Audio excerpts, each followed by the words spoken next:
Ahoy there, jabronis. Welcome to Create and Destroy. I'm your host, Dan Donnarumma, and this is episode number 30. Very excited about today's episode and today's guest. I was fortunate enough to have Kyle Bates of Drowse come back onto the podcast and talk about his latest release, Light Mirror, which is such a fantastic album. From start to finish, it is such a phenomenal album. With the show recently turning 1, I think it's really cool that now I'm starting to get some guests come back onto the show. So that's pretty awesome. Kyle and we talked about Light Mirror and the difference in how he created that album as opposed to Cold Air, which I found to be very interesting. And Kyle delves into that, and without giving too much away, he talked about how Cold Air and Light Mirror are definitely two different albums that reflect two, we'll say, mental states that he was going through when crafting both albums. And when I listen to both albums, I definitely get that sense. When I listen to Cold Air, holy shit, that album is heavy as fuck. It is so sad. I mentioned this to Kyle that sometimes it's difficult for me to revisit Cold Air because of how fucking depressing that album is, especially with the clips of audio that Kyle used in Cold Air that feature his mother.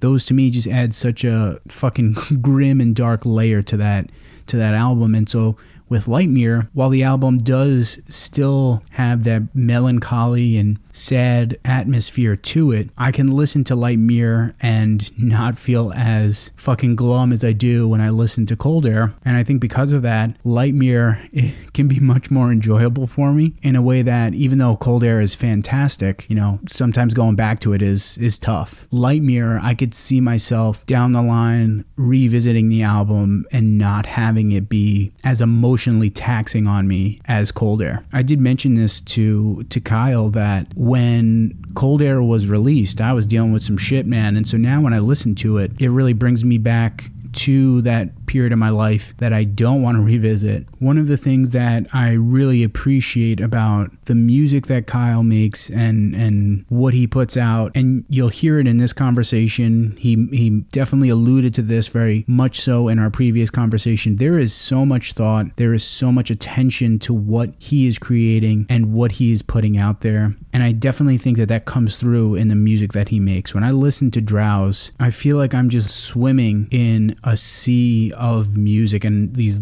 layers are just swallowing me and enveloping me, and I feel like it's just such a goddamn experience, man. And I think that's one of the things that makes me enjoy Kyle's music so much. I do feel like listening to his music is a very emotional experience. It's a very moving and engaging experience. So as of right now, Light Mirror is one of my favorite albums of this year. It's so goddamn good, and I imagine as the year rolls on and once we get to December, I'm sure that Light Mirror is going to wind up on a lot of best of albums of the year because it is just fantastic. I did have to apologize to Kyle after because I unwittingly kept referring to Light Mirror as Lightroom, and I can't freaking help it, man. I use Lightroom to edit my photos, so now whenever I talk about that album, when I was preparing the questions for Kyle, I kept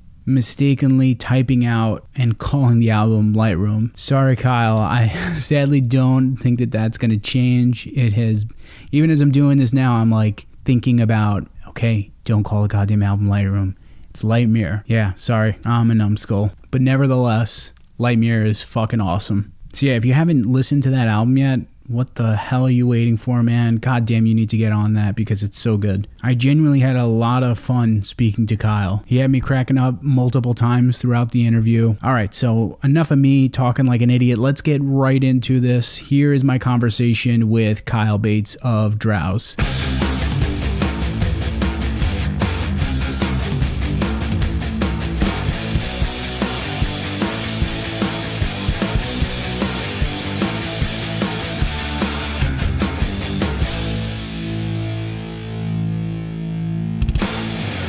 Kyle, how's it going, man? It's going pretty good. How you doing today? Sleepy.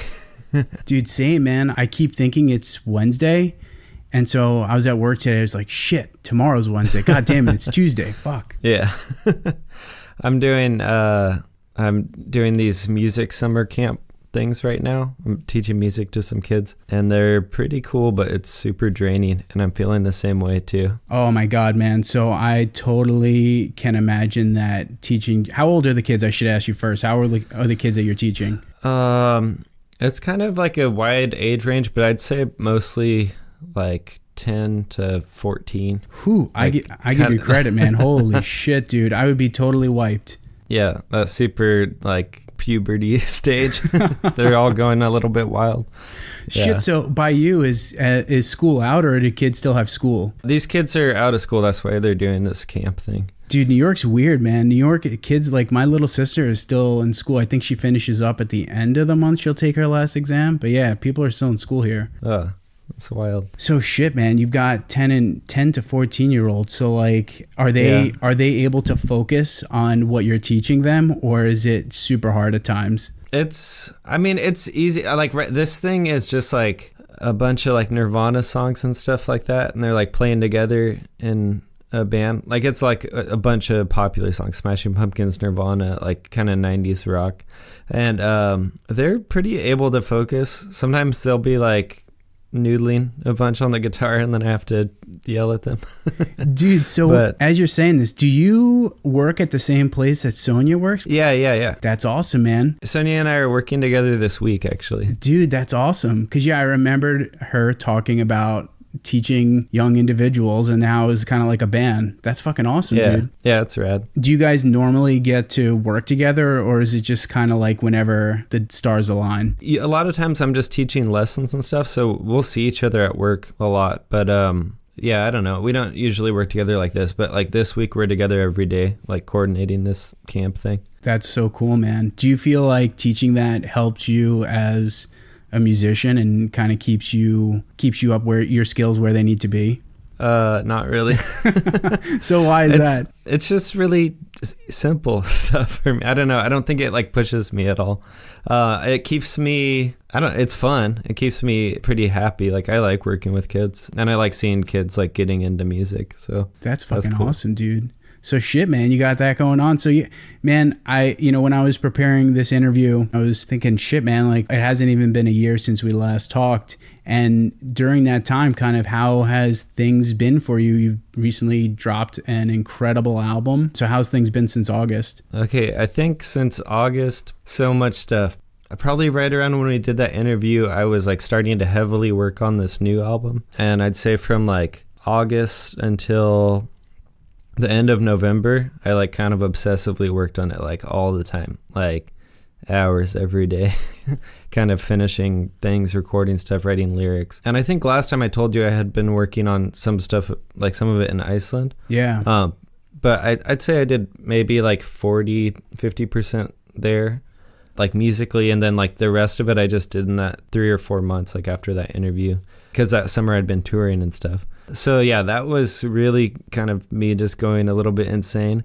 I knew I could finish an album like in that time, and I wanted to give it to the Flenser to like try to get it out this year, and they were already planning things, so I was like kind of pushing myself a little bit.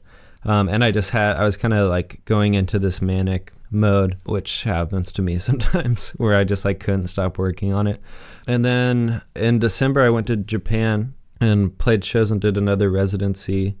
And that was really, really awesome. But I had already finished the album, but I kind of like was like putting together more stuff for it, like the packaging, writing a short story that comes with one version of it. And I did a lot of stuff. And then, I don't know, my life has been weird. Personal life has been rough since then. And my family has been having a really weird time this year. Like my grandma died.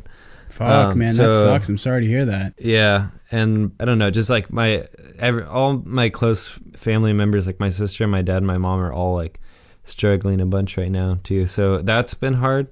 But then creatively, I've been in like a pretty cool place since we last spoke. So I don't know. Life is just always complicated. Holy shit, man. So you've had a lot of stuff basically happen since we last talked. Yeah, so much. All right, we'll start off with the lighter subject with your artist-in-residency in Japan. Yeah. All right. Correct me if I'm wrong here. Is it pronounced Fukoka? Fukuoka. Yeah. When was it that you went to Japan for that program? In December. Or I think I left at the end of November, and then I was there for about 5 weeks, I think. Did you find out about that program the same way you did with the program in Iceland? Yeah, I think I applied for it maybe around the time that we did our last interview. And I've kind of heard a lot of good things about playing music in Japan too. So like my plan was to go there and do that, and then also try to meet some people and play shows and stuff. So I did that too. Yeah, and you did get to play, if I'm not mistaken, right? To at least to some degree when you were there, right? Yeah, I had like one more traditional show, and then I did kind of weird art performance music thing for a few days. So yeah, I made some really good connections, I'd say. Yeah, I don't know. I have a lot to say about it. But yeah, I met this one band that actually came to the U.S. later, and I booked some stuff for them. And I'm kind of thinking of going back next year and playing more shows. Oh, dude, that'd be awesome. Yeah. I've never been to Japan before. It's one of the places on the long list of places I want to go to. What was your favorite thing that you got to experience when you were in Japan? There's so much cool stuff, but I'd say mostly just going to shows. I got to see Keiji Haino, who's really cool Japanese noise musician that I've liked for a long time. I saw Acid Mother's Temple. And then the coolest show that I saw was Boris with Michio Kurihara. And Boris is one of my favorite bands ever. Fuck yeah, man. Yeah, and they played with this guitar player, Michio Kurihara, that they did the album Rainbow with. And that's like possibly my favorite Boris album. They just played the whole fucking thing. And I had no idea that was happening while I was there. Dude, that's so that awesome, was really man. cool. I'd say that was cool, but like actually seeing the local shows and making friends with like the people who are part of a music scene in Fukuoka is probably the best part. That's so cool. And I'm assuming that people there speak English, right? I'm assuming you could probably get around with speaking English fairly easily. No, not really, actually. You would think, but a lot of people didn't want to speak English or don't try to. A lot of people who I met through music did, because we like kind of immediately had something in common. But yeah, I don't speak Japanese either. So there was like a lot of Google Translate, a lot of our phones talking. But it was fine. Like we still became friends despite the language barrier, and partied a lot and hung out. That is seriously so awesome, man. Since there were people there that didn't really speak a lot of English, was there one thing or maybe a couple things that were a big culture shock for you? Honestly, not so much. I think people kind of think about like going to like Asia or like a non-European country or non-English speaking country as like expecting some sort of culture shock. And I guess for me, at least going to Japan, I didn't really see that much that was like shocking. I mean, I've also kind of been into like a lot of Japanese books and movies and stuff for a long time, so maybe I was like exposed to the culture a little bit more through that. Yeah, I can't really think of something.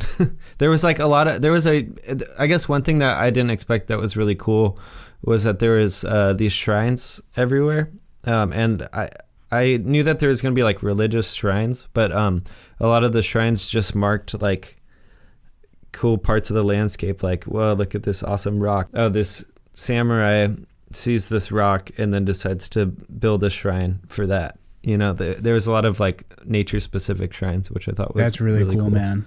And shit, how long did you say you were there for? Maybe like 5 weeks. Oh, dude, that's awesome. Yeah, it was great. And during that time, what was your favorite thing that you got to eat there? Well, honestly, like I don't eat meat and I don't usually eat fish, but I ate a bunch of fish when I was in Japan because it's like in everything, and eating fish was pretty cool. I ate I think the best meal that I had was after the show that I played. We went to this standing sushi bar, which is like kind of just like hanging out at a bar, but like everybody's standing up at the bar and like ordering one piece of sushi at a time, and they'll just kind of throw it at you. Dude, that's and then awesome. And like people are drinking a bunch and stuff, but the sushi was so fucking good. And then it was just like a really great experience too, because I just played the show with my friends, and yeah, that was probably the best thing that I ate. It's funny that you say that, man, because right a little bit after you and I spoke, I stopped eating meat. And when I was preparing this interview, I was thinking about like, shit, there's probably fish in fucking everything in Japan. I feel like it's probably not extremely difficult to get to eat vegetarian while you're there, but I kept thinking about, man, what the hell, if I was in Japan, would I eat fish? And I was just like, I feel like I would have to. Like, how often you get to go to Japan? It's really good. Yeah, I mean, and the fish is really fucking good. Like, I've been vegetarian since I was like 4, but I don't know. I guess some people are like pescatarian and stuff. It does feel different to me than eating like red meat. But yeah, the fish is great in Japan. I would recommend breaking veg to try it. But also, yeah, if you go to the grocery store and stuff, like you can easily eat vegetarian there too. But it's hard at restaurants. Shit, so when's the last time you've eaten red meat? I don't know, like never. When I was a little kid, maybe. Sometimes I'll have friends or like family members be like, I dare you to take a bite out of this, and I don't really care, so I'll just do it. But yeah, I haven't eaten or like any meat for a really long time. One of the things that I got to thinking about was, man, if I were doing an artist-in-residency program, I would feel the need to really put out some sort of work or put something out. Do you feel that when you're in those, when you're taking part of those programs, do you feel pressure at all to make stuff and to produce music or produce art while you're in a program like that? Oh yeah, like 100%. But that's kind of what I like about it. It kind of, at least for me, it's like, okay, I'm here to do this thing, and I have all this time, I better fucking like use it and make something, which can be hard. Like, I don't know if forced creativity is a good thing, but for me, if I'm in a good headspace and I have that time, like I'm going to be making stuff anyway. I would say that I wouldn't have been able to make Light Mirror if I hadn't done that residency in Iceland, or at least I wouldn't have finished it this year. You know, it might have taken 2 years to come out or something, just with all that focused time. And yeah, when I was in Japan, I was like very productive too. I made the music video for that song, Bipolar One. I made a short story that comes with the record. And then I also did an art installation thing that the music from that's going to come out eventually too. So yeah, it was like very productive. But it's strange. It's strange just being alone with yourself and being like, okay, I need to make something now. That's why I've tended to focus more on music than writing. I guess I didn't do that in Japan, but for me, it's easier to write music when I'm just kind of in that space, because I don't need to make it be about something exactly. And so I'm just, as you're saying this, I'm thinking, was there people in that facility that spoke English, or were you basically cooped up in this facility for however many hours each day, not really being able to talk to anyone? When I was in Japan, I was living in a house with 2 other artists. One of them was from Singapore, and the other one, her family was from China, but she lived in Mississippi, and she spoke English really well. So did the girl from Singapore. But so yeah, it wasn't like totally isolated, but the directors of the program spoke a little bit of English. And so it was like kind of a lot of just, okay, here's some space, do your thing. It was interesting having the show and like opening my installation stuff, because this lady Katsura who ran the program had to translate all the questions, and I did kind of a talk and a Q&A, and it was really awesome, but it was kind of hard to tell if stuff was getting mistranslated or if the stuff I was saying was getting across, because obviously with art, you're usually talking about some kind of esoteric, hard to understand in your own language stuff. But yeah, the language barrier was definitely there, but I don't think it was a huge issue. And you had mentioned earlier, kind of forced creation and working on stuff, and you're kind of feeling pressure to put stuff out. Yeah. What do you think allows you to put out work that you're more proud of, or that the work that you want to put out? Is it you feeling like you're forced to create music or create art, or is it just when you're at home and you just start writing stuff? I mean, either way. I guess it's just for me, when I'm always kind of inspired to record and write music. So yeah, if I have that time and space, it just gives me more time to work on the things I'm thinking about. But in terms of lyrics, it's way harder for me to get inspired. And like when I was in Iceland, I wasn't writing any lyrics. Like all the lyrics on Light Mirror were written in those last 3 or 4 months of the year. And that took a lot more patience, and I don't think I can force that, because it's like you're putting a specific meaning onto this sound or onto this thing you're making. So yeah, I don't know. That's a hard question. Yeah. I feel like if I were put in a position where, all right, you have X amount of time to work on stuff, I feel like you would have to, just from fucking around, you'd have to write cool shit. Yeah. And like I recorded so many hours of music that didn't get used. So yeah, I just had a lot of time to be able to make stuff. And then I filtered through it all later when I got home. Yeah, and also I think putting out Cold Air last year kind of like pushed me forward a lot. Because like I was like, oh, people are actually listening to this weird bedroom project that I do. I should keep working on it. Like I think it's harder to get lethargic about something if you have people giving you really good feedback or saying they relate to the stuff that you make, which is, yeah, really nice. I'm definitely privileged to have that. It very much pushed me forward.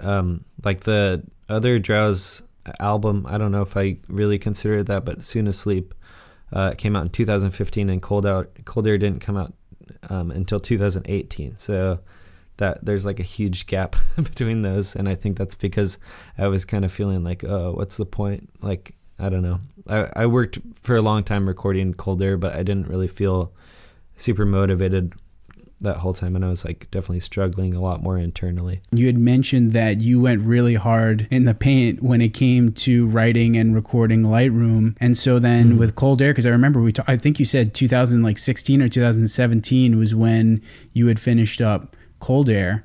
So yeah. There must have been a big difference for you in terms of the writing that went on with Light Mirror as opposed to with Cold Air then, right? Yeah, it was like totally. I think maybe when I was doing Cold Air, I was struggling a little bit more with like drinking or taking a lot of Klonopin, doing stuff like that, or like just feeling really depressed and a lot more anxious about just huge things like a death or whatever, like having a hard time sleeping.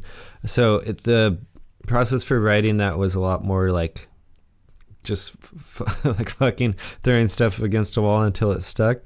I'd say Light Mirror was a little bit more like, I intentionally want to make this sound this way. And I think the recording quality, I think, is a lot better because I actually was like paying attention to what I was doing and kind of, it's almost too obsessively documenting things. Yeah. I think they're very different albums because of that amount of focus. I'd say Light Mirror, it sounds slow and depressive, but it's kind of like a product of like a mania, a manic album. Maybe Cold Air is more like a product of depression, which I don't think that really says anything about how the music sounds, but maybe the way it sounds or the way that I made it. Yeah, that's very interesting. Dude, so really quickly, just in case, so when I was preparing this interview, so I edit all of my photos in Lightroom. I can't even begin to tell you how many fucking times when I was writing Light Mirror and I mistakenly wrote in Lightroom, and I'd be reading back my questions like, what the fuck, I got to change it again. Shit. I use it too. You know, I'm just thinking that because you had mentioned a lot of Light Mirror was written during your time both in Iceland when you got home and then potentially to some degree in Japan. So yeah, like some elements of it. Yeah. So like if you take those two programs out of the equation, staying in Iceland and in Japan, how do you think your next album, whether it would have been Light Mirror or whatever, how do you think that would have been affected without those two programs? I think it would have been a lot different. I think doing those things made me feel more confident to like trust my instincts, and also in a way gave me some limitations too. In Iceland, I only had access to a few instruments on my laptop, and so there's like a lot more piano on it. There's a lot more acoustic guitar, and there's a lot more electronic stuff going on because that's what I had access to while I was writing it. So let me ask you this then, man. Do you think you still would have released an album in 2019 had you not stayed in Iceland, had you not gone to Japan? Maybe. Maybe I might have been able to get one out by the end of the year. I don't think I would have made it that quickly. And I think it would have been a very different album. You had mentioned that Jonathan and the Flenser, you know, they were kind of starting to get ready for their release schedule for 2019. So I'm assuming they were encouraging you to work on an album and get stuff together to release for this year, right? Yeah, well, there's this other finished Drowse album that was recorded in like maybe 2016 with a live band at the Unknown. And we actually recorded it at the same time as that False Baptism by Floating Room. They kind of wanted to put that album out, which is a collection of old Drowse songs that are done as a band version. It's like a studio album. But I was like, I don't know. I kind of want to follow it up with like new stuff and have it like, I like recording myself, and that's like a big part of the process. And I do want to put that album out, but I don't think of it as an album. It's more like this compilation. So when we were talking about that, I was like, let me try to see if I can finish this new shit that I'm working on in time. They weren't putting a lot of pressure on me because I feel like most albums take a couple years in between.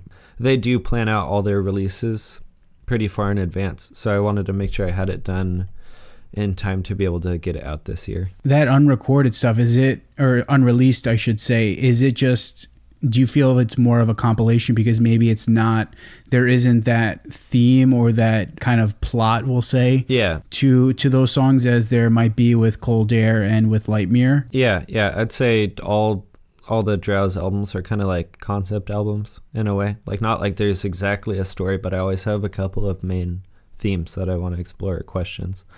That unreleased album is just recordings of like the loud band version of Drowse playing songs from Soon Asleep and a couple from Cold Air and some from the earlier EPs. And they sound like totally different songs, and it sounds like an album. I really like it. It's like 45 minutes long, like totally finished, but it's not like a cohesive statement, you know?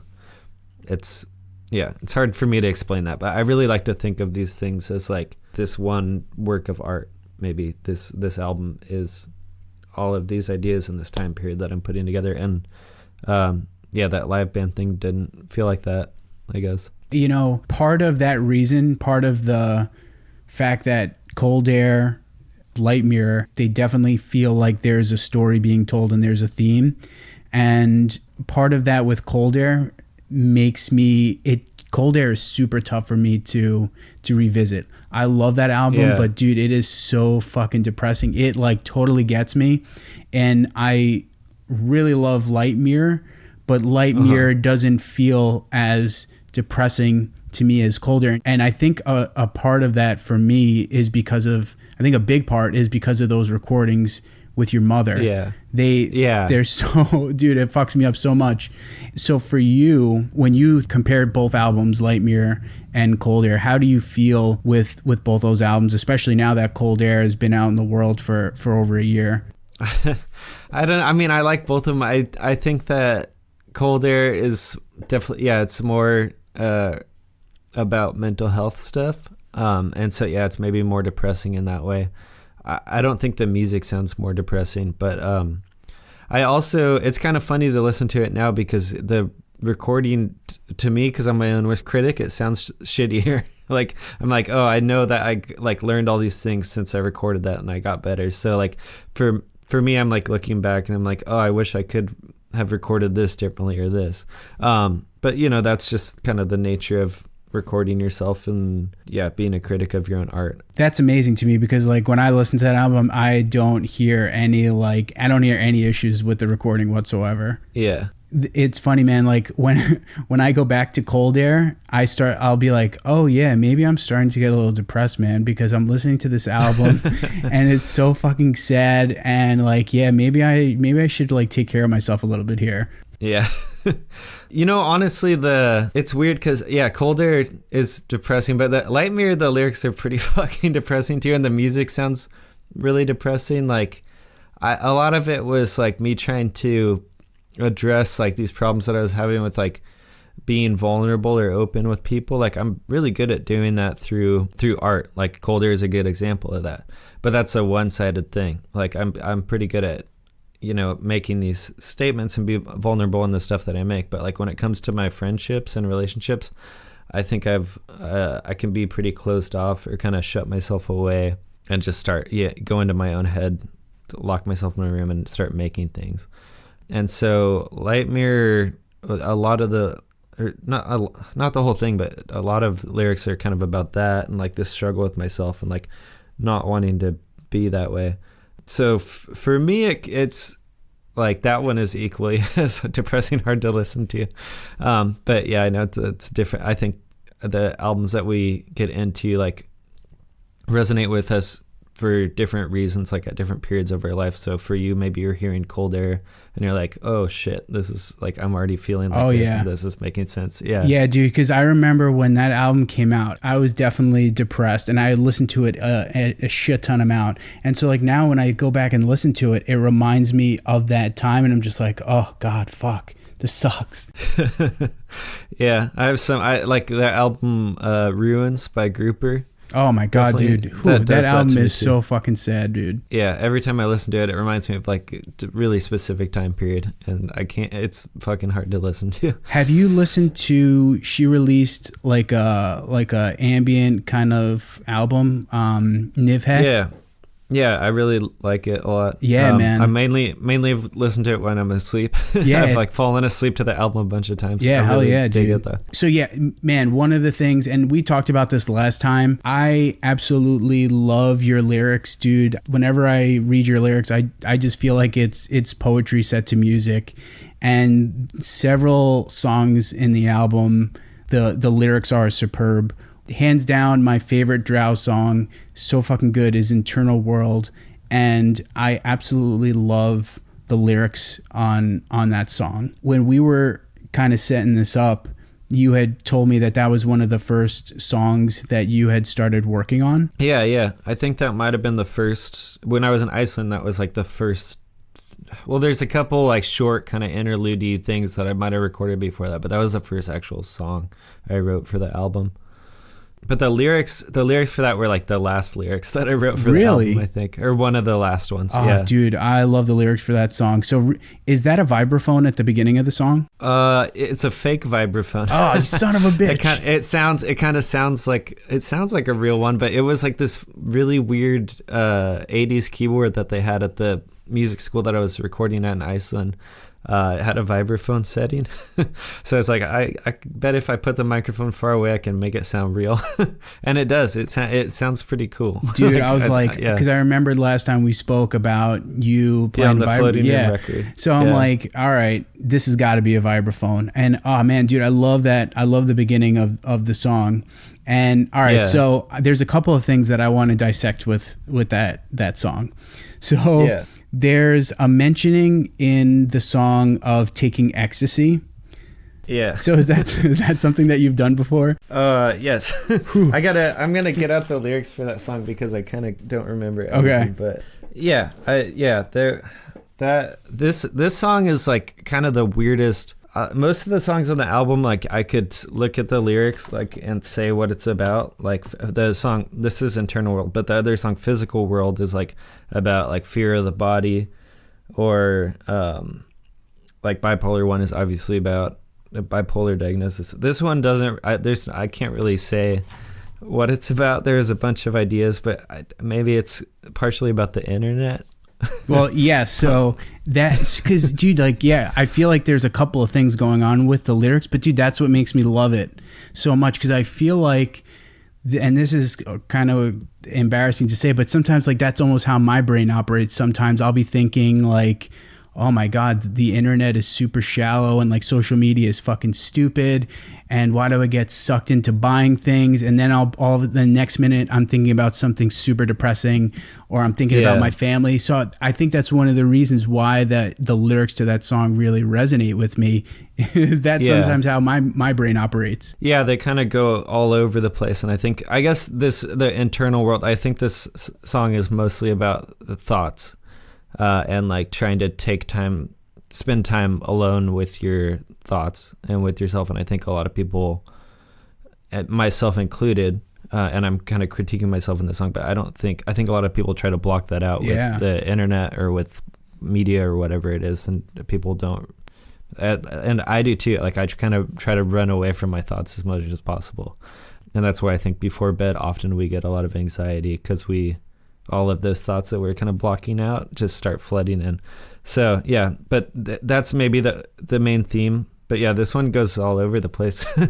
It's like internet. There's lines about my family in there. Yeah, man. So like, there's so many good lines in the song, man. Who are you without the things you buy and the posts you like, without the people you love, alone in bed at night? So good. But and these are conversations that I've had with my friends and with my wife Danielle.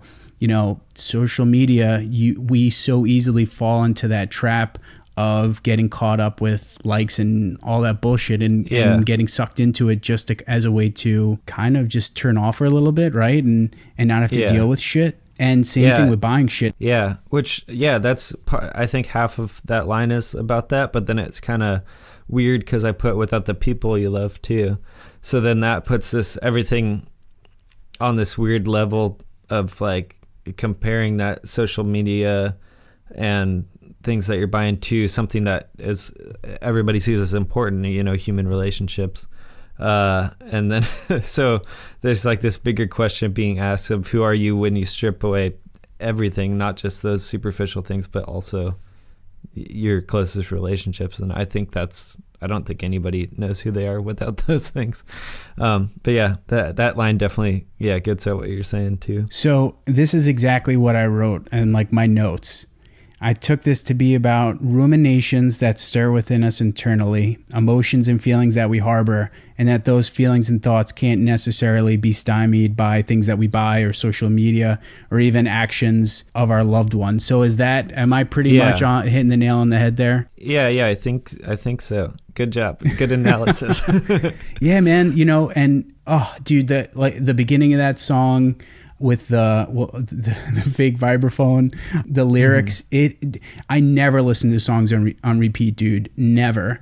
I can't even begin to tell you how many times that I've just put that song on repeat and just have listened to it. It's so good. Thanks. Yeah, that's cool to hear because that was one of the ones that I struggled with most while recording it, trying to make it sound right. And when I actually did the vocals and stuff, there was like probably 10 different melodies over the course. Like I recorded so many versions of it and like eventually got that one down. But that song was very frustrating to make. But I'm glad it came out okay. Oh, dude, I'm so glad that it worked out for you because, my God, the song is so good. So, you know, I think that's kind of like a good segue, social media.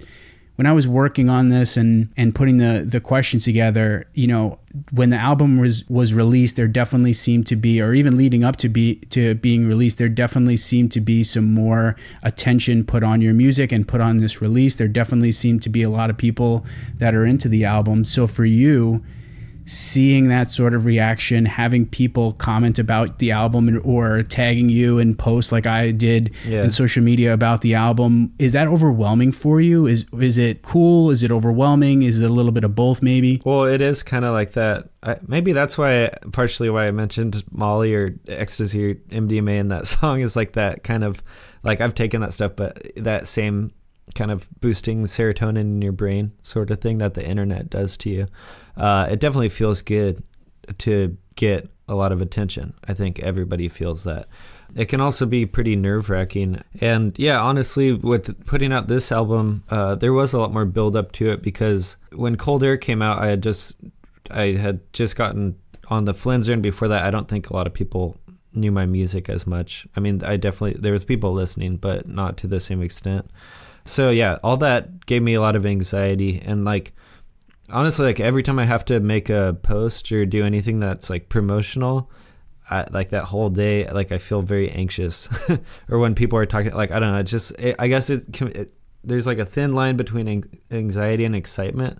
But I'm such a fucking anxious person anyway. Like usually it goes down that anxiety path for me. Oh, dude, that's me, man. I can't even tell you how many times if I write up something, I have to have Danielle read it over and make sure that there's not any errors. And I have to say, hey, do you think this is good? Do I sound like an idiot? Is there anything here that you think I should change? Yeah, definitely. Yeah, all that stuff feels good. But also like, putting out this, like I didn't feel not anxious.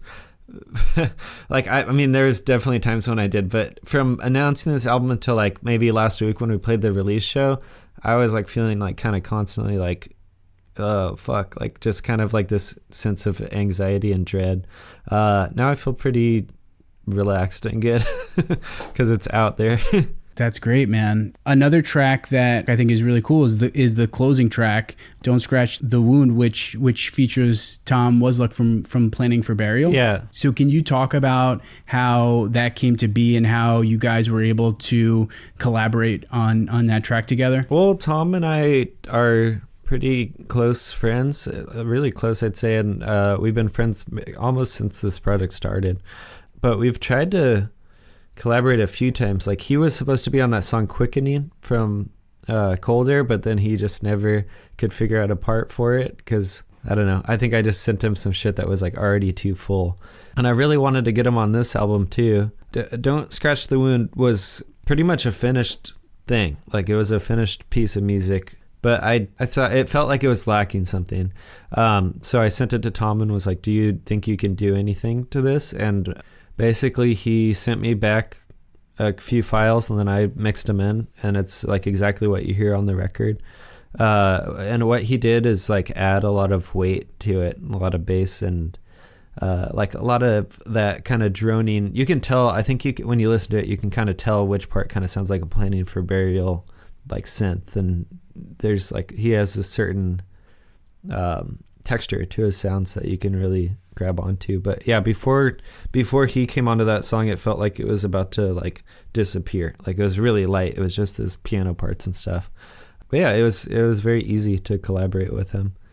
Basically just emailing each other and talking about ideas. That's really cool, man. Yeah, I didn't know that he helped out with that track until I saw in the notes that he was on it. And then as soon as I read that, I was like, yeah, that, just like you said, dude, it totally sounds like he would have his hand in that song. Yeah, I think it's cool because you can kind of tell, like, if you like both projects, I feel like you can kind of tell which part is which, or like who made what if you listen closely. Definitely, dude. So with the album being out and there being, seems to be pretty well frickin' received, man, right? Yeah. You know, how does that translate into what you hope to do moving forward as an artist? Do you feel like for you that there is more pressure now that you've released 2 albums in like a year's time, and both albums seem to be very well received? Do you think moving forward, you know, will that affect how you write music or what you'll put out? I do think that the next album I make,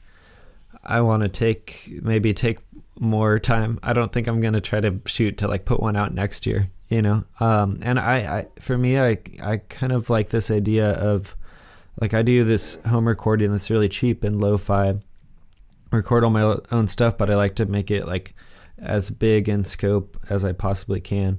And I kind of like that, kind of like pushing against this invisible wall of like, I want to make something that's really huge and like epic, like a novel or something, but with these limited tools. So I think the next thing I make I'll probably try to put even more thought and work into it. And then, yeah, in terms of other stuff, I guess that people like probably expect me to tour more, which is I want to be able to do, but it's always been hard with this project because there's not a steady band. Like, I'm always changing people, but I have figured out how to play some solo stuff too recently, so I'll probably try to tour more doing that. But for me, really the joy of making music or being a musician isn't so much playing live. I really like just being in my bedroom recording and coming up with ideas.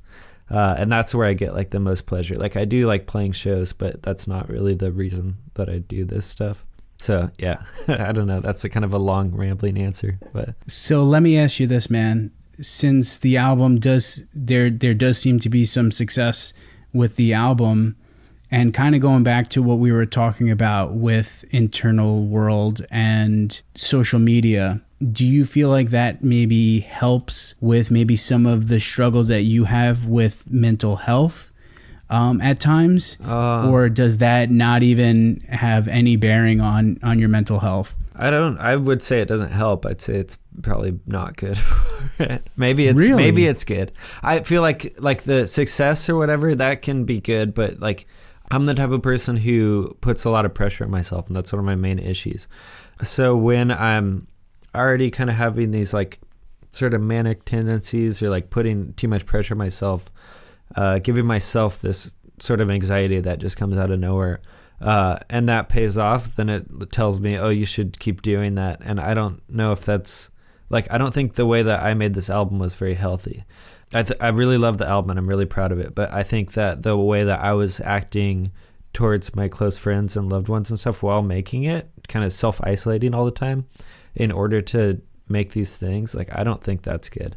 So yeah, it's weird because those like social media and that stuff is like, makes me feel like, oh shit, like I should keep running with this and push it really hard. But at the same time, like, I think it's important to recognize, especially with someone like me who gets really carried away with these things. It's important to like keep myself in check and not get too grandiose about things. Wow.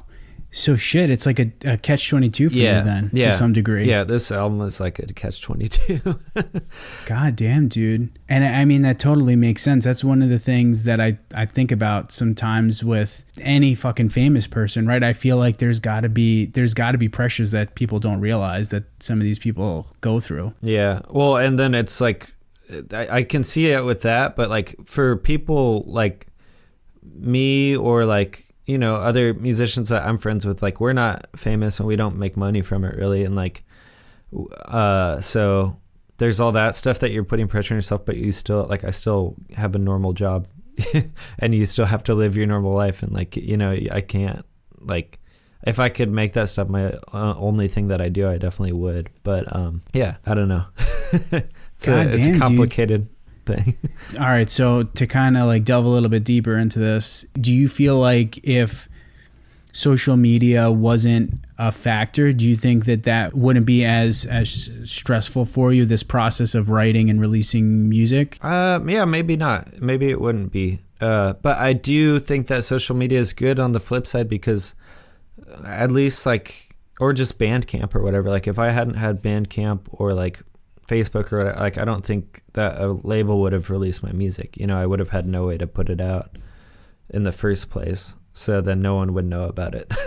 So I think for creative people, like, social media is really powerful. It's a good tool, but I think it's very important to separate that as like a tool versus like the person that you are. And that's, for me at least, most, if you look at any of the things that I use, like Twitter, Instagram or whatever, like it's almost all just stuff about my band. Like, I don't really like to put so much of like my own life into it compared to a lot of people, because I like to try to keep that separation a little bit from like this digital self and your physical, your human self, you know. But that's hard.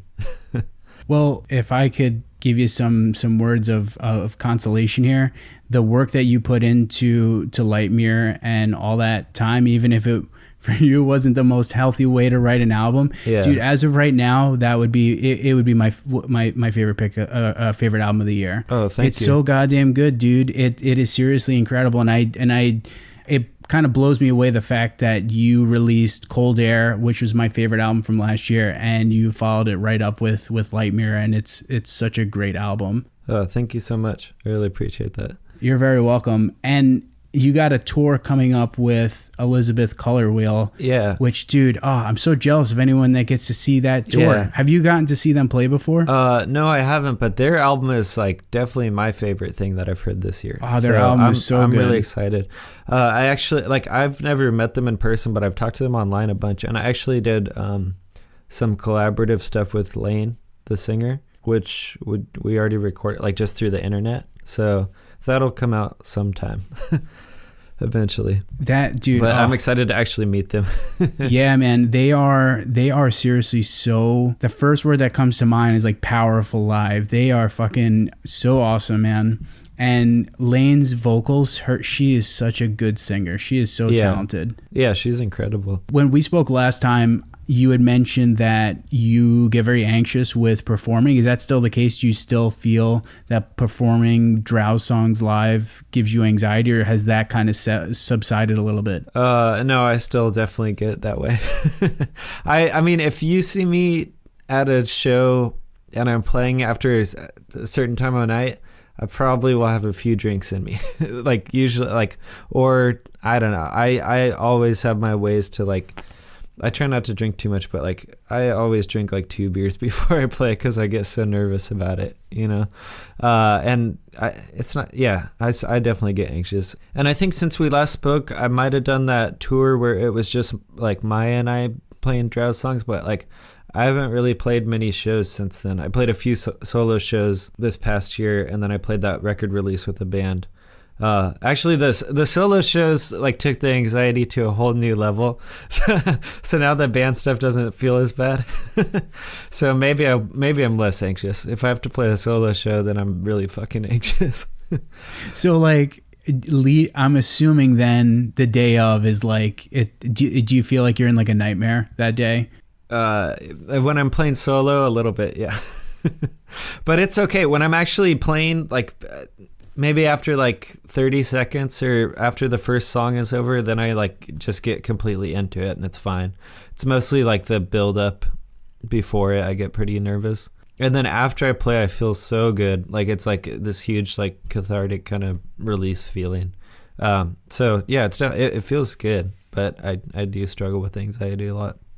Dude, anyone that performs their art or music by themselves, I feel like it's got to be a whole different ball game, which is one of the things that like blows me away about Tom and Planning for Burial. Yeah, that dude just like does it all by himself, and he seems to like really enjoy playing, and I feel like I'd be the same way, dude. I feel like I'd be a nervous fucking wreck performing by myself in front of a crowd of people. Yeah, I think he really loves it. Like he you can tell by the way he plays, like he puts a lot into it, and I think that's why he books himself so many shows too.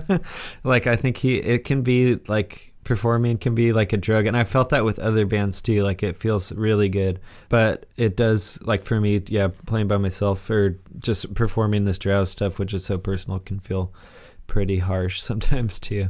But yeah, going back to, this made me think when I was talking about like having sushi at that standing bar in Japan, it was like, that was right after the first time I'd played a solo Drowse show in like a really long time. Like I think I did some at my old house, maybe like more experimental things, or I don't know. Like I'd done other solo things, but like not really playing Drowse songs like that.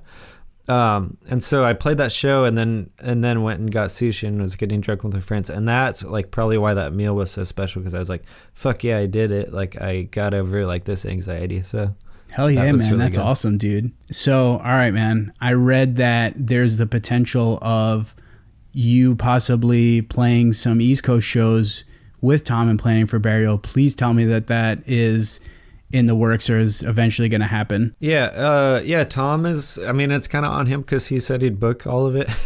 But that would be solo, which is, I think when I play solo, maybe it sounds more like the album, but I have a lot more fun playing with the band. So I'm a little bit more, like I said, I'm like more nervous about it. But I think that would be like at the end of August / early September, and maybe only like 4 or 5 shows. I'm assuming there's got to be one New York date in there, right? Yeah. I don't know if Tom's going to play the New York show or not, because he's been playing a bunch, but he said he was booking a New York show. So that's awesome. Yeah. All right, well, I'll be out there. I'll do this for you. Since I know you'll be nervous as hell, I'll buy you a beer, because I'll definitely be and wherever you play that's close to me, I'll be there. Hell yes. Thank you. I'm looking forward to that. Yeah. So shit, anything else that well, actually, let me go back here for a second. What have you been listening to lately? Okay, let me think about that. This lady, Katerina Barbieri, she put out this new album called Ecstatic Computation that is just weird, like modular synth music, but I really, really like it. I don't know why. It's just kind of has a certain kind of sad sound, but it's like just fucking weird synth stuff. And then that new Grouper album I've really been into too, or whatever the project's called. I forget the name. Yeah. I've been really into that. I kind of get really obsessed with like 1 or 2 things at a time. Like that, like I said, that Katerina Barbieri album just came to my mind because that's like one that I've been like deeply into, like listening to like every day. But yeah, it's a lot of times I just listen to like old classic stuff. Dude, I have to have a rotation of like 7 to like 10 albums, because I'll just like put them on from the moment I get to work pretty much till like I go to bed. I'll have music on, so I have to have like so I have to have like a rotation of stuff going constantly. Yeah, I can't listen to music at work, so I don't have that much time. But yeah, I always listen to new stuff usually before I'm going to bed. I guess the Tim Hecker last year and this year came out with these 2 albums, Kanoyo and Anoyo, I think they're called, but they're really good. Tim Hecker, I've never heard him before. I think you would dig it. It's like pretty ambient, but really, really cool. I don't know how to explain it. He's just like kind of sculpts sound like almost like it's like a physical thing. Like he'll record musicians and stuff playing and then like use his computer to just completely change it, and everything that he records is so different, but you can always tell it's him. It's really great. Harmony and Ultraviolet, I think, is a really good album to start with if you haven't listened to him. Nice. Anything else you've been jamming? Well, like I said, that Elizabeth Color Wheel I've been like really into all year. But it's weird because the new Big Brave record I just got really into too. Oh my god, dude, how fucking good is that album? Yeah, it's really, really awesome, and it's cool. It's like it's so catchy in a strange way too. Like those parts get stuck in my head. Yeah, seriously.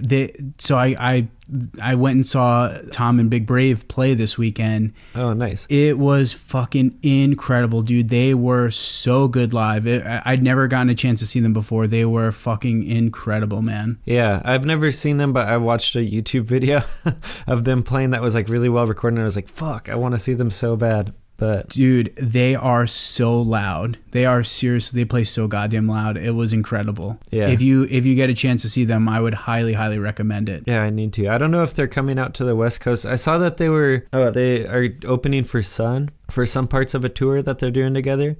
But I don't think I think Sun has a different band in Portland. Oh, that's the new Sun album's really good too. I've been pretty into that. So I'll probably catch heat for this. Sun is like one of those bands I just could never get into for whatever reason. I mean, yeah, it's kind of like, it's hard to get into it, I think.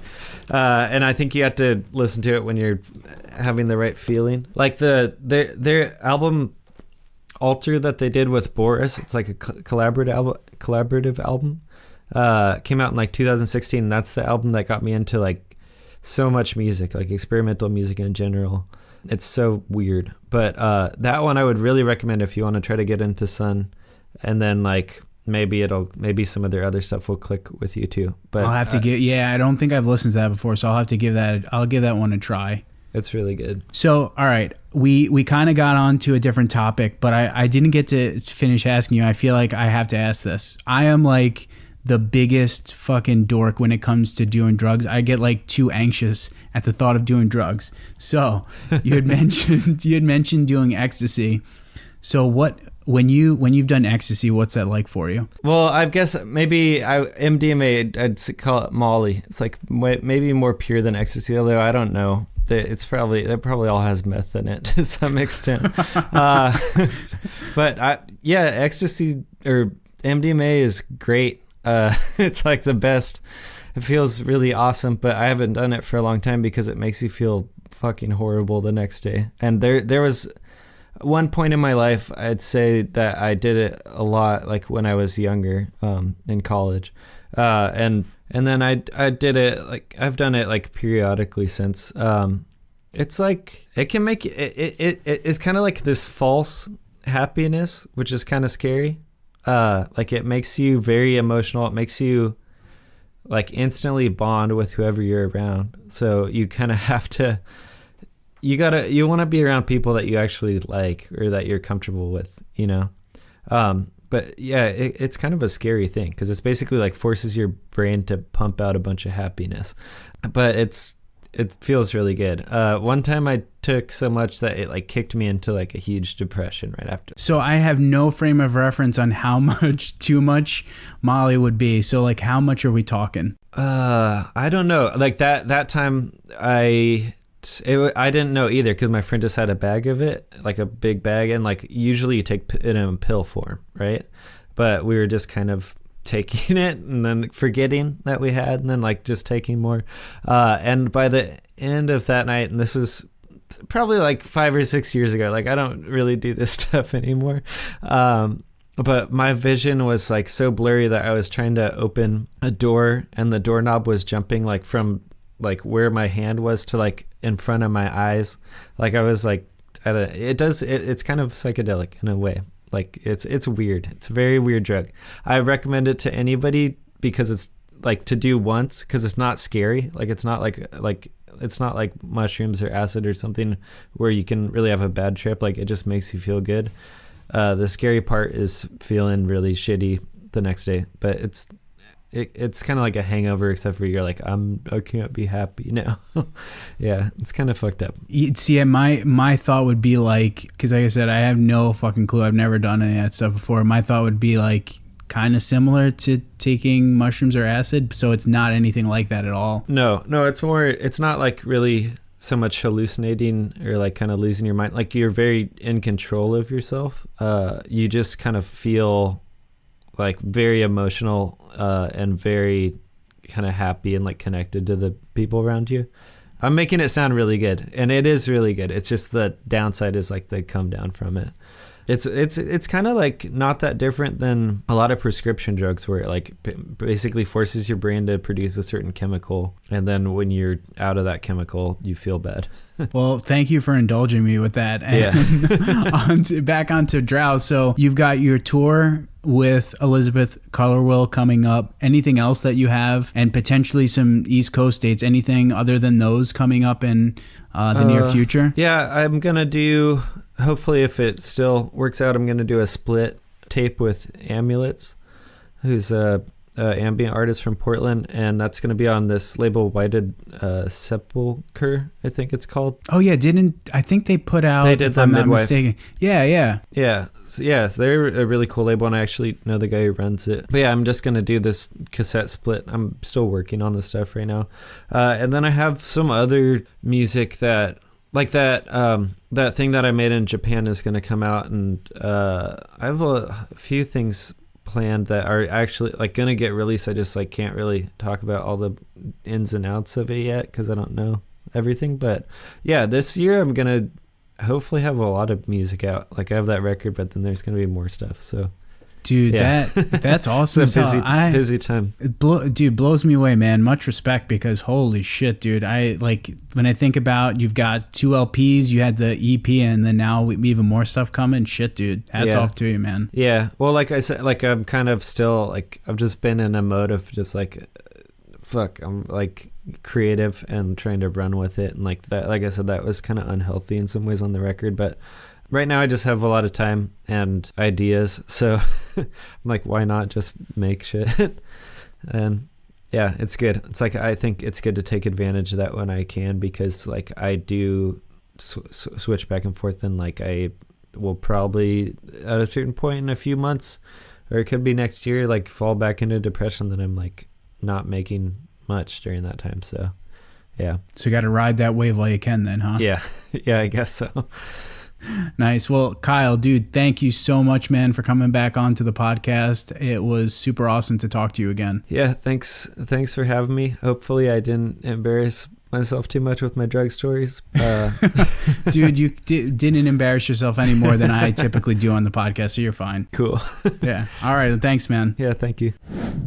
And there it is, my friends. Kyle Bates, good dude. Glad that he was able to come onto the show again. I think that's fucking awesome that he was down to come back on. I'm really hoping that Kyle's going to come out to the East Coast and play somewhat close to me. I'm assuming New York City or Boston is where I'll have to go to, but I'll sure should be driving to go see him play. If you have the opportunity to catch him and Elizabeth Colorwill on their upcoming tour, go and see them. If you have not seen Elizabeth Colorwill, holy shit, they are going to blow your mind, and I'm sure Kyle's set will be fucking awesome. So I'm looking forward to possibly being able to see Drowse play, and like I told Kyle, I promised him I'll buy him a beer. So Kyle, when I see you, I'll buy you a beer, especially since I kept calling the album Lightroom. I'll put links in the show notes to how you can buy Light Mirror, how you can keep up with news for Drowse and what Kyle's got going on with Drowse. So some quick news for the podcast. I'm actually going to be taking a break for the summer with the podcast as the weather has gotten nicer and nicer. It's so hard to want to sit inside all day and work on shit, and I'm going to be so busy in the coming weeks, and I'm going to be traveling for several weeks at the end of July and August, that I decided, you know what, I'm going to take a break, pick things back up come the end of summer, and then this will all be ready to rock and roll. So I'm going to be taking a break for a few weeks. I'm thinking sometime like the end of August, beginning of September, I'll get right back into it once the summer's winding down. I've already got several guests lined up for that point that I'm really excited about. So keep your eyes and your ears peeled because, got some really cool guests that'll be coming on at the end of summer. So definitely make sure you guys check that out. All right, you sons of bitches. Stay up. You know what to do. Have an awesome summer. Get out there. Create something cool. I will see you all next time.